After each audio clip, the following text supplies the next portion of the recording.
Ula vinaka, this is Pacific Waves from RNZ Pacific. I'm Susana Suisuki. Coming up.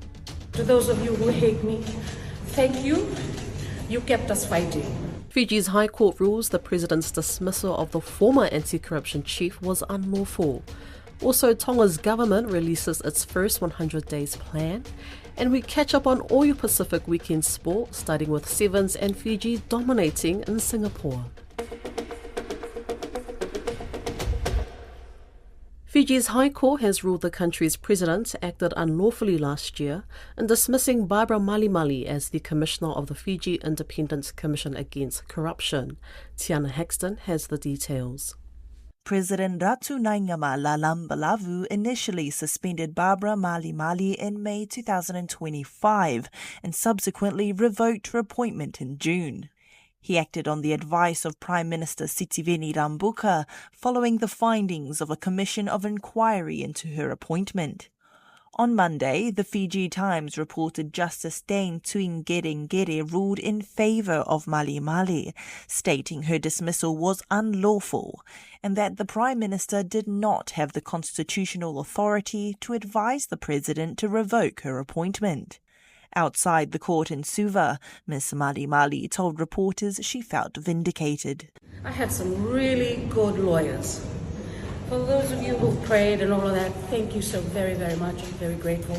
To those of you who hate me, thank you. You kept us fighting. And we've been vindicated. Ms. Malimali's lawyer, Tanya Wanganika, told reporters no one is above the law. The Judicial Services Commission is the rightful body to recommend the appointment and the removal of the Commissioner of FICAC to the President and not the Prime Minister. The court ordered the state to pay Malimali $7,500 Fijian in costs. In a statement published on government social media, Prime Minister Sitiveni Rabuka says he has directed that an appeal be lodged against the High Court's ruling. Tonga's new government has released its first official 100-day work plan. In a press conference, the Honourable Prime Minister Lord Whakawhanua and his ministers gave an overview of key priorities and action for the country. Joining me to discuss some of the main points is our reporter Swana Ahulele. Malolele Swana, you listened in on the press conference. What plans stood out for you? Well, it was an informative conference. Each minister spoke of what they planned to deliver with regards to their portfolios. A lot of what was presented was nothing new because they're building on work that was done by the previous administration. The Prime Minister noted he wanted to focus on immediate achievable goals as well as the long-term development plans, which will be implemented once it is submitted to Cabinet for approval. What their 100-day work plan does is set a framework. It's a guide for the government, so to speak. Okay, what are some of the short-term goals that they're looking at? Well, the short-term goals are things like improving public services and digitalisation, like the process of land titles and passport services. They're also reviewing the labour mobility arrangements with Australia and New Zealand. There have been a lot of concerns of mistreatment of some of the workers overseas, but also the loss of skilled people from Tonga. They're attracted to these schemes like the RSC in New Zealand and PALM in Australia. And what are some of the long-term goals? Well, they emphasised a lot on infrastructure in the country. The Ministry of Infrastructure are going to do roadworks, put 100 drain covers down, pedestrian crossings, 100 road signs needs to be installed in places that have none. A couple of things also that stood out for me is Tonga's only female minister, Fane Fituafe, who holds the portfolios for internal affairs, employment, women, social protection, youth and sports. Well, she's a new minister and she delivered her first plan, putting forward the need to renovate facilities in Tonga in the lead up to hosting the 2031 Pacific Games.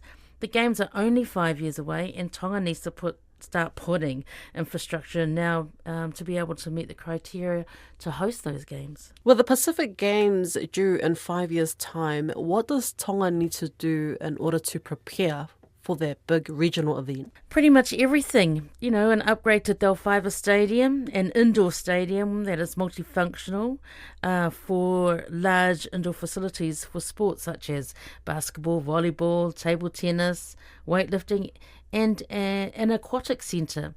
You know, the construction or renovation of a swimming complex to international standards, just to name a few.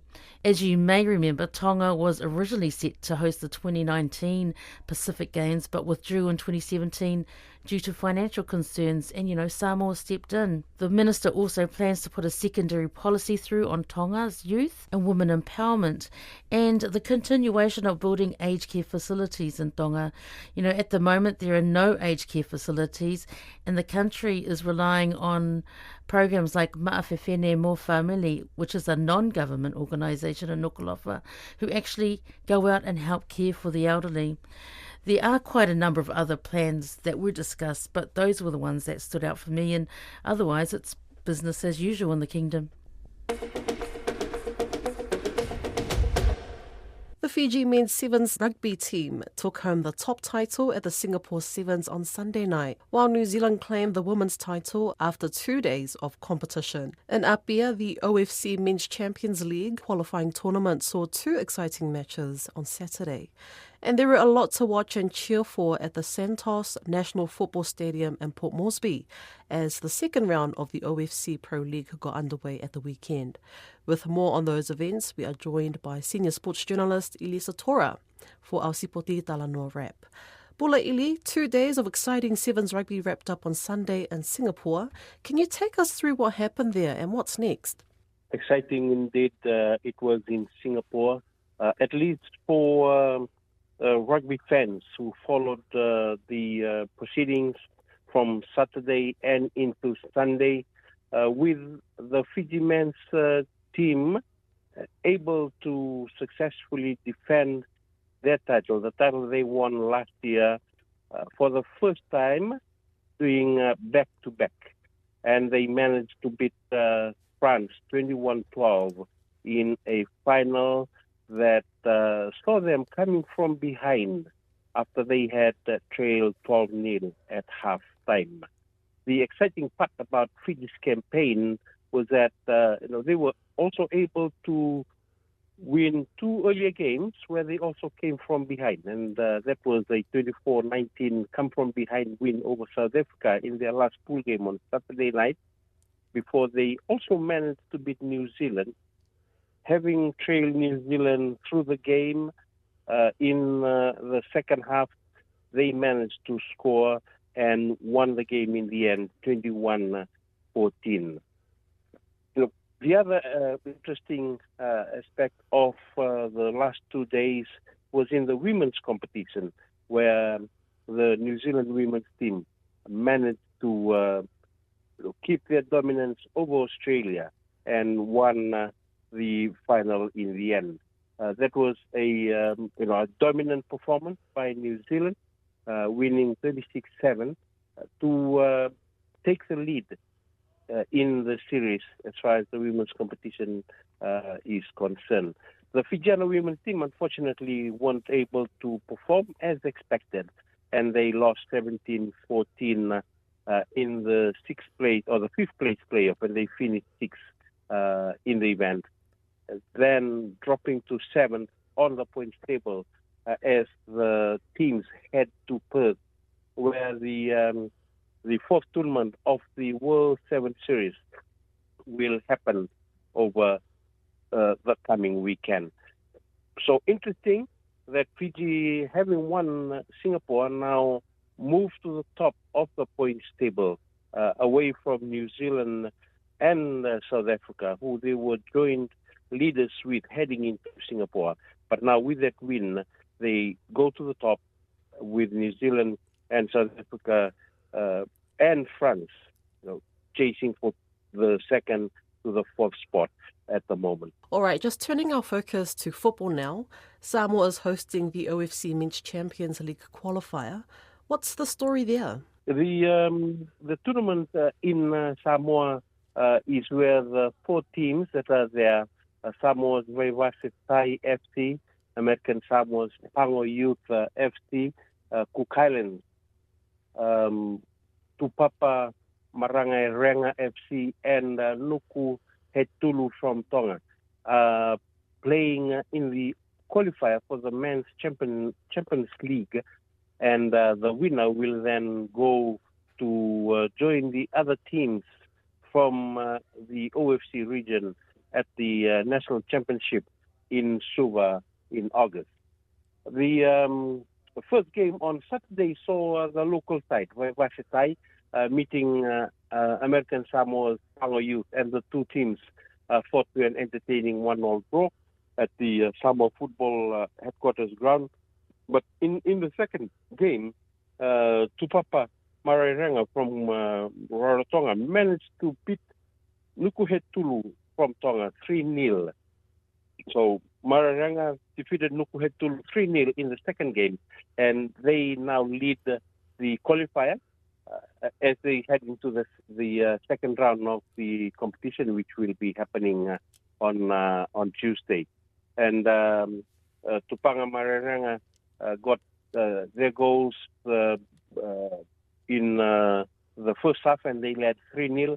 And Nukuhetulu, we should note, are also now making their first appearance at an OFC competition, having won the Tonga competition last year.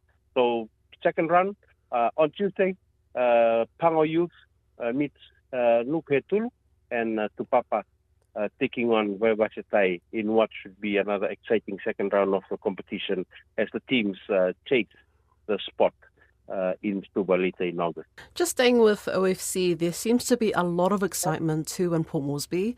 How are the teams doing and who won what? Definitely a lot of excitement out in Port Moresby over Saturday and Sunday. Tahiti United and Vanuatu United fought to a 2-2 draw on Saturday in the first game of the second round, match day 1.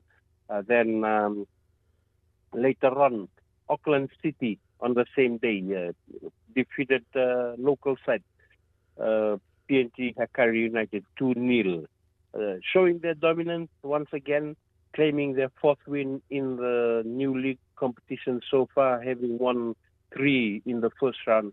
Now they managed to get that win and continue their lead at the top of the points table.